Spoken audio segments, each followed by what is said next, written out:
Hello, welcome to the channel. My name is McKenna. I own a digital media company called studiosbcreatives, and today we are going to be going through my camera bag. This is basically going to be a walkthrough of everything that I keep on my person for my pretty much all my shoots, but it's also going to be kind of a real estate edition because that's a lot of the shoots that I go on right now. That's a lot of the work that I do is shooting for real estate. So I'm going to try and keep it short and sweet. It's going to be basically rapid fire information. I'm not going to go into a lot of detail about what the items are in the bag. I'm just going to be kind of walking through everything that I keep on me, everything that I use on a daily basis that helps me get through my day. If you want to know any extra information on any of the items in the bag, I can either send you links or I can cover them in a completely different video. But other than that, let's just get right into it. So I'm not exactly sure what model my bag is, but it is from BagSmart. And the reason that I chose this particular bag is that I kind of liked how rugged and kind of how like vintage it looked with the straps on the front. It's also like super user friendly. Like there's not a whole lot going on with it. It's not very complicated or complex. It has a lot of storage though, a lot of places to keep things. It has side pockets.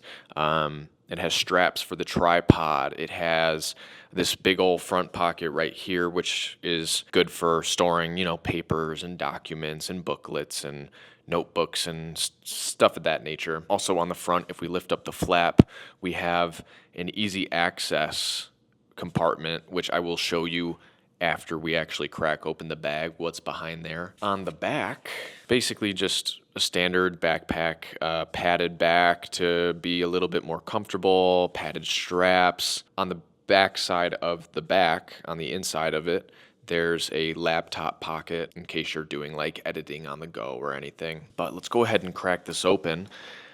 Before I start actually pulling items out, I kind of want to walk through things that are not in here that I do keep on a daily basis. And the reason that they're not in here is because they're actually being used to film this video right now. So obviously I have to bring a camera with me when I go on shoots, and everything I record on and everything I shoot with is done on the Canon R6, just the first model, not the Mark II or anything crazy. And on there, I have a 24-70 2.8. Love that lens. Super versatile, super clear, super high quality. The only other thing that I don't have in here is the tripod. And right now, I believe I'm using a Victiv ball head, just really standard tripod.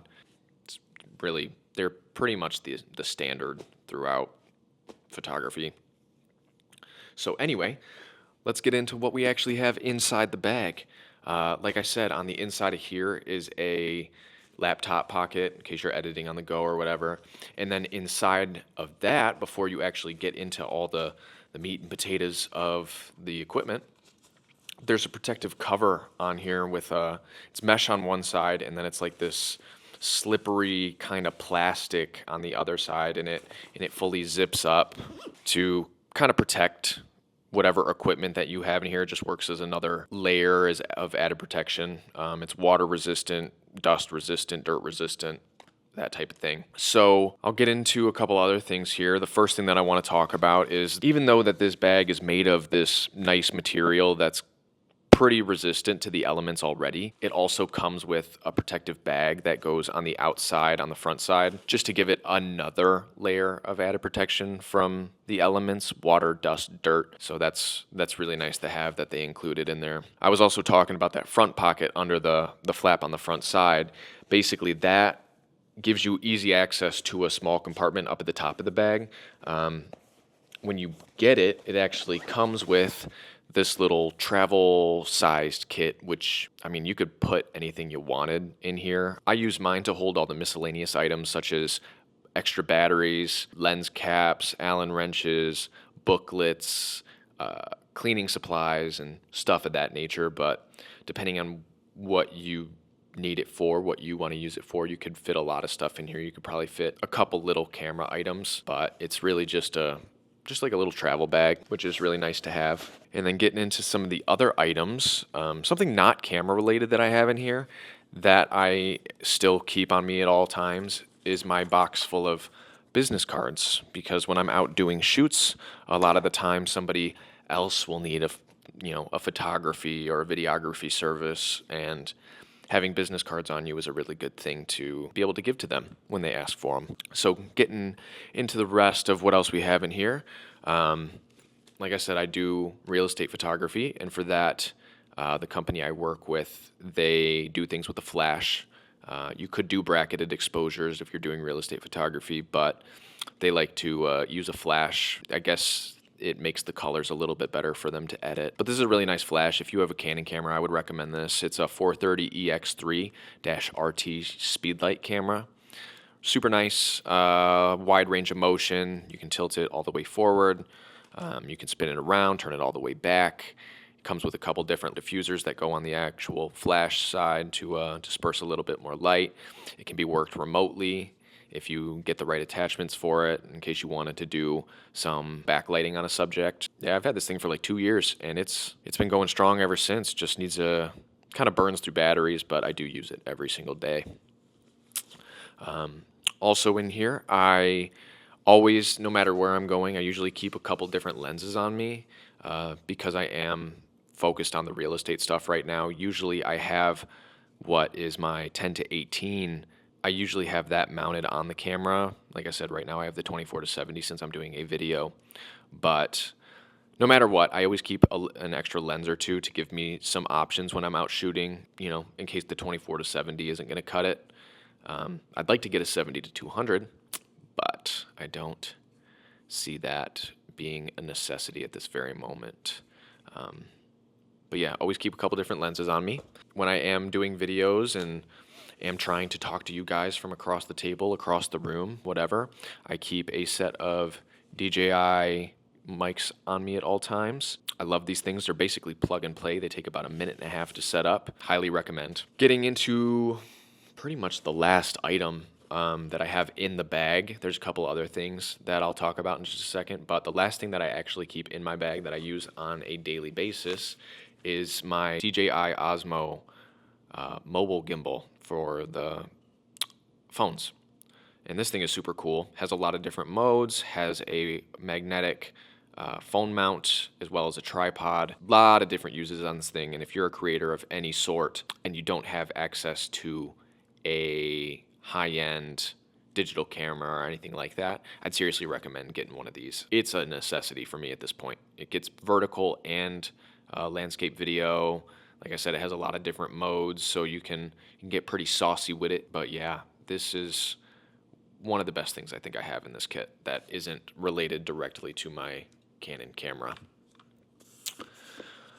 So, like I said, that's pretty much all I have in the bag. I'm going to go ahead and close this up really quick. So the only other things that I keep with me on a daily basis are my camera gimbal for when I'm doing videos that involve some, slower, smoother movements. I really like to have a gimbal on me. Some people will kind of argue what's better between gimbal or handheld.